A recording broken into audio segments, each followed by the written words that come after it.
வணக்கம். செய்திச் சுருக்கம். உலகின் தேவையை இந்தியா பூர்த்தி செய்யும், ஜப்பானில் மோடி பேச்சு. 2 நாள் அரசுமுறை பயணமாக ஜப்பானுக்கு சென்ற பிரதமர் மோடிக்கு டோக்கியோவில் அந்நாட்டு அரசு சார்பில் உற்சாக வரவேற்பு அளிக்கப்பட்டது. தொடர்ந்து அங்கு குழுமிய இந்தியர்கள், இந்திய வம்சாவளியினர் மோடியை பார்த்து உற்சாகமடைந்ததுடன் அவரை குதூகலத்துடன் வரவேற்றனர். ஆடல், பாடல் மற்றும் மந்திரம் மோதி மோடிக்கு வரவேற்பு அளிக்கப்பட்டது. அங்கு நடந்த கலை நிகழ்ச்சிகளை மோடி பார்த்து ரசித்தார்.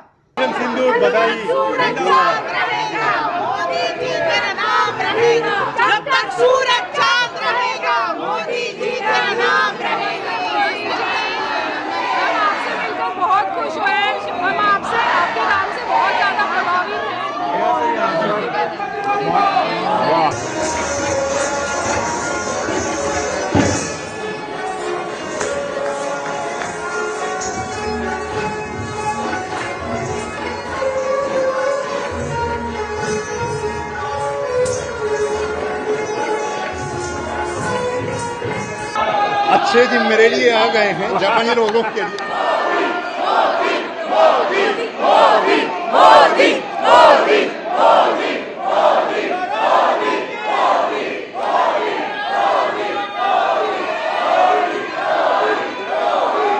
जाओ रे बलिहारी जाओ रे बारी जाओ रे बलिहारी जाओ रे मारे सतगुरु आंगन आया रे मेवारी जाओ रे.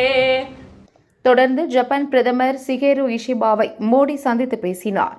இரு நாட்டு உறவுகள், தொழில், முதலீடு, பாதுகாப்பு அம்சங்கள் குறித்து இரு தலைவர்களும் பேச்சு நடத்தினர். நிகழ்ச்சியில் பிரதமர் மோடி பேசியதாவது: இங்கு குழுமியிருக்கும் தொழிலதிபர்கள் பலர் எனக்கு ஏற்கனவே பரிச்சயமானவர்கள். நான் குஜராத் முதல்வராக இருந்தபோது பலரை சந்தித்துள்ளேன். மெட்ரோ, செமிகண்டக்டர் என பல துறைகளில் இந்தியா, ஜப்பான் இணைந்து செயல்படுகிறது. ஜப்பானின் பல நிறுவனங்கள் இந்தியாவில் தங்கள் தொழிலை பெருக்கி வருகின்றன. இந்தியாவில் தொழில் முதலீடு செய்வது வெறும் லாபத்தை மட்டும் தருவதல்ல, அது முதலீட்டை பல மடங்காக பெருக்கி தரும். இந்தியாவில் பணவீக்கம் குறைவாக உள்ளது. வங்கி கடனுக்கான வட்டி மிகவும் குறைவாக உள்ளது. இதனால் முதலீடு செய்வதற்கும் தொழில் புரியவும் இந்தியா ஏற்ற நாடாக உள்ளது. 2017இல் ஒரு நாடு ஒரே வரி என்ற திட்டத்தை அமல்படுத்தினோம். அதன் மூலம் பல நன்மைகளை அடைந்துள்ளோம். தற்போது GST வரி விதிப்பில் மேலும் புதிய சீர்திருத்தத்தை அமல்படுத்த உள்ளோம். வருமான வரி சட்டத்திலும் சீர்திருத்தம் கொண்டுவரப்பட்டுள்ளது. சர்வதேச அளவில் இந்தியாவின் கிரெடிட் ரேட்டிங் 20 ஆண்டுகளுக்கு பின் தற்பொழுது உயர்ந்துள்ளது. இந்தியா வேகமாக வளரும் பொருளாதார சக்தியாக உருவெடுத்துள்ளது. மிக விரைவில் உலகின் 3வது பெரிய பொருளாதார நாடாக நாங்கள் உருவெடுப்போம். உலகின் தேவையை பூர்த்தி செய்ய இந்திய தயாரிப்புகள் பயன்படும் வகையில் நாங்கள் செயல்படுகிறோம். இந்தியா, ஜப்பான் கூட்டு உடன்படிக்கையின் மூலம் கிரீன் எனர்ஜி துறையை மேலும் மேம்படுத்த நடவடிக்கை எடுக்கப்படும். அடுத்த தலைமுறைக்கான போக்குவரத்து தேவையை பூர்த்தி செய்வதில் கடந்த 10 ஆண்டுகளில் இதுவரை இல்லாத அளவுக்கு வேலைகள் நடந்துள்ளன. இந்தியாவில் 160க்கும் மேற்பட்ட ஏர்போர்ட்டுகள் உள்ளன. 1000 கிலோமீட்டருக்கு மேல் மெட்ரோ ரயில் பாதைகள் அமைக்கப்பட்டுள்ளன. ஜப்பான் உதவியுடன் மும்பை, அகமதாபாத் புல்லட் ரயில் திட்ட பணி நடந்து வருகிறது. ஆனால் இந்தியா, ஜப்பான் இடையிலான உறவு இத்துடன் முடிவதல்ல. திறன் வாய்ந்த இந்திய இளைஞர்கள் உலக நாடுகளின் தேவையை பூர்த்தி செய்கின்றனர். இவர்களை ஜப்பானும் பயன்படுத்திக் கொள்ளலாம். இந்தியா, ஜப்பான் உறவு மிக பொருத்தமானது. இரு நாடுகளும் சேர்ந்து குளோபல் சவுத் வளர்ச்சிக்கும் ஆசிய நாடுகளின் வளமான எதிர்காலத்துக்கும் வழிவகுக்க வேண்டும் என பிரதமர் மோடி பேசினார். डिफेंस और स्पेस जैसे सेंसिटिव क्षेत्रों को प्राइवेट सेक्टर के लिए खोल दिया गया है. अब हम न्यूक्लियर एनर्जी सेक्टर को भी खोल रहे हैं.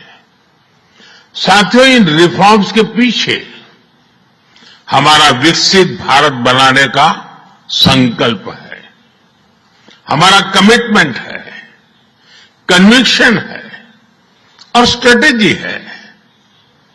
और विश्व ने इसे रिकॉग्नाइज ही नहीं, अप्रिशिएट भी किया. ஆற்றில் மிதந்த மனுக்கள் கலெக்டர் சொல்வது என்ன?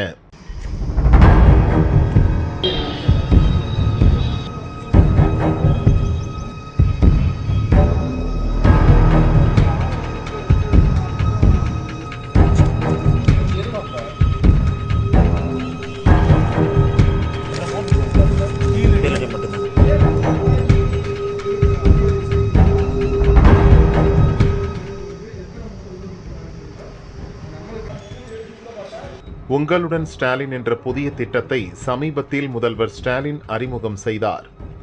அரசு தொடர்பான பிரச்சினைகளுக்கு மனுக்கள் பெறப்பட்டு 45 நாட்களுக்குள் தீர்வு காணும் வகையில் இந்த திட்டம் கொண்டு வரப்பட்டது. தமிழகம் முழுதும் இது தொடர்பான முகாம் நடக்கிறது. இந்த சூழலில் முகாமில் பெறப்பட்ட மனுக்கள் இன்று சிவகங்கை வைகை ஆற்றில் மிதந்த சம்பவம் அதிர்ச்சியை ஏற்படுத்தியது.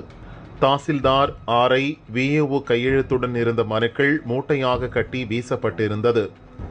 சிவகங்கை கீழடி, கொந்தகை, நெல்முடிகரை, மடப்புறம் பகுதிகளில் பெறப்பட்ட மனுக்கள் ஆற்றில் மிதந்ததாக தகவல் வெளியானது. சம்பவ இடத்துக்கு வந்த அதிகாரிகள் மனுக்களை கைப்பற்றி கொண்டு சென்றனர்.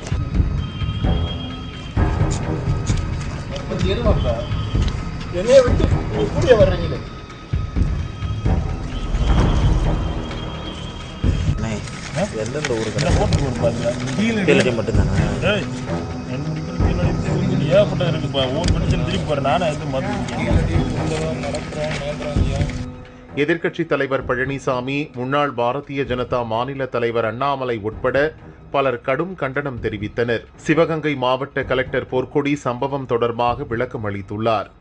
தீர்வு காணப்பட்ட மனுக்களின் நகல்கள் மற்றும் வட்டாட்சியர் அலுவலகம் மூலம் பெறப்பட்ட 7 மனுக்களின் நகல்கள் கிடைத்துள்ளது.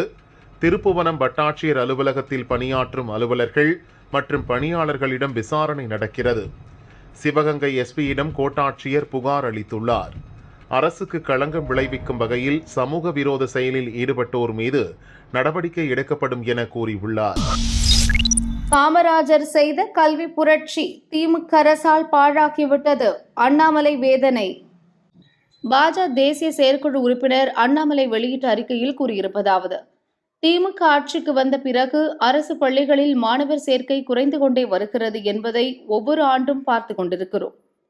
2023-24 கல்வியாண்டில் 42.23% இருந்த அரசு பள்ளி சேர்க்கை விகிதம் 2024-25 கல்வியாண்டில் 39.17% குறைந்தது. 2025-26 நடப்பு கல்வியாண்டில் 37.92% மிகவும் குறைந்திருக்கிறது. நடப்பு கல்வியாண்டில் தமிழகத்தில் உள்ள 37,595 அரசு பள்ளிகளில் 1ஆம் வகுப்பு மாணவர் சேர்க்கை 2.39 லட்சமாக உள்ளது. ஆனால் 12,929 தனியார் பள்ளிகளில் 5.26 லட்சம் மாணவர்கள் சேர்ந்துள்ளனர். 2 மடங்குக்கும் அதிகமாக தனியார் பள்ளிகளில் மாணவர் சேர்க்கை இருக்கிறது. தமிழகத்தில் பள்ளி கல்வித்துறை அமைச்சரின் சொந்த தொகுதி உட்பட பல அரசு பள்ளிகளில் கட்டிடங்கள் இல்லை. மரத்தடியில் வகுப்பறைகள் செயல்படுவதும், பள்ளி கட்டிடங்கள் இடிந்து விழுவதும், போதிய ஆசிரியர்கள் நியமிக்கப்படாததும், அரசு பள்ளி மாணவர்களிடையே ஜாதிய வன்மம் அதிகரித்து மாணவர்கள் தாக்குதலுக்குள்ளாவதும் கடந்த 4 ஆண்டுகளில் மிகவும் அதிகரித்திருக்கிறது. இதனால் அரசு பள்ளிகளின் மீது நம்பிக்கை இழந்த பெற்றோர்கள் தங்கள் குழந்தைகளை தனியார் பள்ளிகளில் சேர்க்க ஆர்வம் காட்டுகிறார்கள். இன்னும் சொல்லப்போனால் திமுகவின் கல்விக் கொள்கை என்பதே தனியார் பள்ளிகளுக்கு பயன்படும் வகையில்தான் அமைந்திருக்கிறது. வசதி படைத்த குடும்பத்தைச் சேர்ந்த குழந்தைகள் தனியார் பள்ளிகளில் பல மொழிகள் கற்கும் வாய்ப்பு வழங்கப்படும் நேரத்தில் ஏழை எளிய குடும்பங்களைச் சேர்ந்த குழந்தைகளுக்கு அந்த வாய்ப்பு மறுக்கப்படுகிறது.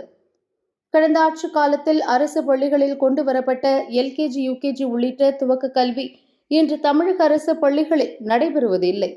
மேலும் அரசு பள்ளிகளில் ஆண்டாண்டு கால திமுகவின் புரட்டுகளை பாடத்திட்டத்தில் திணித்திருப்பதால் கடன் வாங்கினாலும் பரவாயில்லை, தங்கள் குழந்தைகளுக்கு தரமான கல்வி கிடைக்க வேண்டும் என்பதற்காக எளிய குடும்பங்களும் தனியார் பள்ளிகளில் தங்கள் குழந்தைகளை சேர்க்கின்றனர். இதனால் காமராஜர் அரசு பள்ளிகள் மூலமாக செய்த கல்வி புரட்சி திமுக அரசால் இன்று பாழ்பட்டு போய்விட்டது. தமிழக பெற்றோர்களும் பெரும் கடன் சுமைக்கு ஆளாகியிருக்கிறார்கள். வெற்று விளம்பரங்கள் மூலமாக 4 ஆண்டுகளாக மக்களை ஏமாற்றி வந்த திமுக அரசின் கையாலாகாத தரம் இன்று பல்லி இழிக்கிறது. திமுகவினர் பணம் சம்பாதிப்பதற்காக மட்டுமே தமிழகத்தில் அனைத்து துறைகளும் செயல்பட்டு வருகின்றன. அதில் பள்ளி கல்வித்துறையையும் வலியிட்டிருப்பது வெட்கக்கேடு என அண்ணாமலை தெரிவித்துள்ளார். IITயில் அரசு பள்ளி மாணவர்களா? மக்களை ஏமாற்றும் திமுக அரசு. அன்புமணி காட்டம். பாமக தலைவர் அன்புமணி வெளியிட்டுள்ள அறிக்கையில் கூறியிருப்பதாவது: தமிழக அரசின் அனைவருக்கும் IIT என்ற திட்டத்தின் கீழ் அரசு பள்ளி மாணவர்கள் 28 பேர் சென்னை IITயில் இணைந்திருப்பதாக பள்ளிக்கல்வித்துறை அமைச்சர் மகேஷ் அறிவித்திருக்கிறார். திராவிட மாடல் அரசு முழுக்க முழுக்க பொய்யான மோசடியான அறிவிப்புகளை வெளியிட்டு தமிழக மக்களை எப்படியெல்லாம் ஏமாற்றி வருகிறது என்பதற்கு இந்த அறிவிப்புதான் எடுத்துக்காட்டு. தமிழக அரசு பள்ளி மாணவர்கள் 28 பேர் சென்னை ஐஐடியில் சேர்ந்திருப்பதாக அமைச்சர் வெளியிட்ட அறிவிப்பை பார்த்தவுடன் மிகுந்த மகிழ்ச்சியடைந்தேன். ஆனால் அடுத்த சில நிமிடங்களில் திமுக அரசு வெளியிட்டது திரிக்கப்பட்ட தகவல் என்பது உறுதியானதால் அந்த மகிழ்ச்சி மறைந்து போனது. ஐஐடிகளுக்கான மாணவர் சேர்க்கை இருகட்ட நுழைவுத் தேர்வுகளின் அடிப்படையில்தான் நடக்கும். முதன்மை தேர்வுகளில் அதிக மதிப்பெண் பெற்றவர்களில் முதல் 2 லட்சம் இடங்களை பிடிப்பவர்கள் உயர்நிலை தேர்வுகளுக்கு தகுதி பெறுவர். உயர்நிலை தேர்வுகளில் அதிக தரவரிசை பெற்றவர்களுக்கு ஐஐடியில் கலந்தாய்வு மூலம் பிடெக் படிப்பில் சேர இடம் ஒதுக்கப்படும். இந்த முறையில் சேர்ந்தவர்கள்தான் ஐஐடி மாணவர்களாக கருதப்படுவர். ஆனால் தமிழக அரசால் குறிப்பிடப்படும் 28 மாணவர்களும் பிடெக் படிப்பில் சேரவில்லை. அவர்களில் 4 மாணவர்கள் மட்டும்தான் உயர்நிலை தேர்வுக்கு தகுதி பெற்றனர். மீதமுள்ள 24 பேர் அந்த தேர்வுக்கு கூட தகுதி பெறவில்லை. இந்த 28 மாணவர்களில் 25 பேர் சென்னை ஐஐடியால் தனிப்பட்ட முறையில் நடத்தப்படும் பிஎஸ் டேட்டா சயின்ஸ் படிப்பிலும் மீதமுள்ள 3 பேர் பிஎஸ் எலக்ட்ரானிக்ஸ் சிஸ்டம் படிப்பிலும் தான் சேர்ந்துள்ளனர். இவை ஐஐடி பட்டப்படிப்பு என்ற வரம்புக்குள் வராது. இந்த 2 படிப்புகளும் ஆன்லைனில் நடத்தப்படுபவை. அதற்கு பாடங்களை நடத்துவதற்காக தனியாக ஆசிரியர்கள் எவரும் நியமிக்கப்படவில்லை. ஏற்கனவே பதிவு செய்யப்பட்ட காணொளிகள் மூலமாகத்தான் பாடங்கள் நடத்தப்படுகின்றன. +2 தேர்ச்சி பெற்றவர்கள் மட்டும்தான் இந்த படிப்புக்கு தகுதி பெற முடியும் என்ற கட்டாயம் இல்லை. +1 தேர்ச்சி பெற்றிருந்தாலே நுழைவுத் தேர்வை எழுதி தகுதி பெற முடியும். அவ்வாறு தகுதி பெற்றவர்கள் +2 தேர்ச்சி பெற்றவுடன் பிஎஸ் படிப்புகளில் சேரலாம். இப்போது கூட தமிழக அரசால் குறிப்பிடப்படும் 28 மாணவர்களில் 14 பேர் +2 தேர்ச்சி பெறாதவர்கள்தான். அவர்கள் இப்போதுதான் +1 முடித்து +2 சென்றுள்ளனர். அரசு பள்ளி மாணவர்கள் சென்னை ஐஐடியில் சேர்ந்தனர் என்பது போன்ற பொய்யான தகவல்களை பரப்புவதை தமிழக அரசு நிறுத்த வேண்டும். தமிழக மக்களை இத்தகைய செய்திகள் மூலம் ஏமாற்ற முடியாது. பொய்களை பரப்பும் திமுக அரசுக்கு வரும் தேர்தலில் தமிழக மக்கள் சரியான பாடம் புகட்டுவார்கள் என அன்புமணி கூறியுள்ளார். வெள்ளை சட்டை போடக்கூடாது, பைக் ஓட்டக்கூடாதுன்னு அடிச்சாங்க. ஃபோன் அடிச்சு மாற்றினாங்க. நீ உன் வண்டி உள்ள கொண்டு வந்தால் உங்கள் ஜாதியில் உள்ள பசங்க எல்லாரும் வண்டியும் நான் உடப்பேன். 3, 4, 5 பசங்க வெளியிலேருந்து இறக்கி அவங்க கூடாமல் ட்ரிங்க்ஸ் பண்ணியிருந்தாங்க. ஒரு கேஷிசமாக சேர்ந்து மொத்தமாக இருக்காங்க. அவங்க அப்படி மொத்தமாக இருந்துட்டு இந்த மித்த உள்ள பசங்களை மைனாரிட்டியாக இருக்க பசங்களை கூட மம்பெழுத்து அடிக்கிற வைக்கிறது, அவங்க கேஷ் பசங்க கூட மொத்தமாக சேர்ந்துக்கிறது, ஒரு அராஜகம் பண்ணுற வைக்கிறது. எப்படி எங்கள் முன்னாடி பைக் ஓட்டலாம், நீ எங்கள் முன்னாடி பைக் ஓட்டலாம் அப்படின்னு அடிச்சாங்க. நெல்லை மனோன்மணியம் சுந்தரனார் பல்கலையில் வரலாற்று துறையில் 2ஆம் ஆண்டு படித்து வருபவர் லட்சுமி நாராயணன். நெல்லை தச்சநல்லூர் பகுதியை சேர்ந்தவர். இவர் நேற்று தனது பைக்கை கேண்டீன் அருகில் ஓட்டி சென்றுள்ளார். அப்போது அவரது டிபார்ட்மெண்ட்டை சேர்ந்த மாணவன் அருள் முத்துசெல்வன் தட்டி கேட்டுள்ளார். இதில் வாக்குவாதம் ஏற்பட்டு இருவருக்கும் இடையே மோதல் ஏற்பட்டது. தொடர்ந்து அவர்கள் 2 கோஷ்டிகளாக பிரிந்து மோதிக்கொண்டனர். இதில் லட்சுமி நாராயணன் மண்டை உடைந்துள்ளது. நெல்லை ஜிஹெச்சில் அட்மிட் ஆனார். அருள் முத்துசெல்வம் காயமடைந்து மருத்துவமனையில் அட்மிட் ஆனார். இச்சம்பவத்தின் பின்னணியில் சாதிய வன்மம் இருப்பதாக பாதிக்கப்பட்ட மாணவர்கள் குற்றம் சாட்டினர். சம்பவம் குறித்து பேட்டை போலீசார் வழக்கு பதிந்து அருள், மதார், ஜான் ஆகிய 3 மாணவர்களை கைது செய்தனர். பல்கலையில் மாணவர்களுக்கு இடையே ஏற்பட்ட மோதல் காரணமாக மறு உத்தரவு வரும் வரை அனைத்து வகுப்புகளுக்கும் விடுமுறை அளித்து பல்கலை நிர்வாகம் உத்தரவிட்டுள்ளது. நான் இன்னைக்கு காலேஜ் போகும்போது என் கல்லூரி மாணவர்களே ஜாதி வேறுபாடால் என்னை தாக்கியிருக்காங்க. ஒரு 25 பேர் கொண்ட குழு. நான் இன்னைக்கு காலேஜுக்குள்ளே போகும்போது நான் பைக் ஓட்டக்கூடாது, நான் இந்த ட்ரெஸ் தான் போடணும், நான் இப்படி தான் இருக்கணும், அதாவது எங்கள் காஸ்டில் பசங்க இப்படி தான் இருக்கணும்னு ஒரு ஜாதி வேறுபாடுக்காண்டி எங்களை போடக்கூடாதுன்னு சொல்கிறாங்க. எங்களை அதுக்கு நான் எதுக்குன்னு தட்டி கிட்டதுக்காண்டி என்னை ஒரு 6-7 பேர் சேர்ந்து என்னை அடித்து தாக்கி மண்டையெல்லாம் உடச்சிட்டாங்க. இன்றைக்கி எத்தனை நாளாக அந்த மோதல் இருந்துச்சு? இந்த வகுப்பறையில் வெளிப்படையில் அவங்க ஆனால் மொத்தமாகவே ஒரு கேஸ்ட் குரூப்பு அவங்கெல்லாம் சேர்ந்து மொத்தமாக பசங்களுக்கு மத்தியிலையுமே ஜாதி வேறுபாடுகள் அதிகமாக இருக்குது. எம்எஸ் யூனிவர்சிட்டியில் பசங்களுக்குள்ளே ஃபுல்லாக தனித்தனியாக பிடிச்சிக்கிட்டு ஒரு கேஷிசமாக சேர்ந்து மொத்தமாக இருக்காங்க. அவங்க அப்படி மொத்தமாக இருந்துட்டு இந்த மித்த உள்ள பசங்களை மைனாரிட்டியாக இருக்க பசங்களை கூட மம்பெழுத்து அடிக்கிற வைக்கிறது, அவங்க கேஷ் பசங்க கூட மொத்தமாக சேர்ந்துக்கிறது, ஒரு அராஜகம் பண்ணுற வைக்கிறது, அப்படியாக இருக்கப்பட்ட நிலையில் அதை நான் என் கூட உள்ள என் தம்பியை முந்தானத்து அதாவது செவ்வாய்க்கிழமை அடித்தாங்க. அவன் பைக்கில் உள்ளே வாடான் அப்படிங்கன்னு, நீ எப்படி உள்ளே வரலாம் பைக்கில் எங்கள் முன்னாடி, எப்படி எங்கள் முன்னாடி பைக் ஓட்டலாம், நீ என்னாலும் நீ எங்கள் முன்னாடி எப்படி பைக் ஓட்டலாம் அப்படின்னு அடித்தாங்க. சமுதாயத்தை பேர சொல்லி அடித்தாங்க. நான் தேவேந்திர குல வேளாளர் சமுதாயத்தை சேர்ந்தவன். தேவேந்திர குல வேளாளர் சமுதாயத்தை சேர்ந்த நீ எப்படி தேவர் சமூகம் முன்னாடி நீ நடமாடலாம் அப்படின்னு சொல்லி அடித்தாங்க. நல்ல பையனே சொல்லி அடிச்சிருக்காங்க.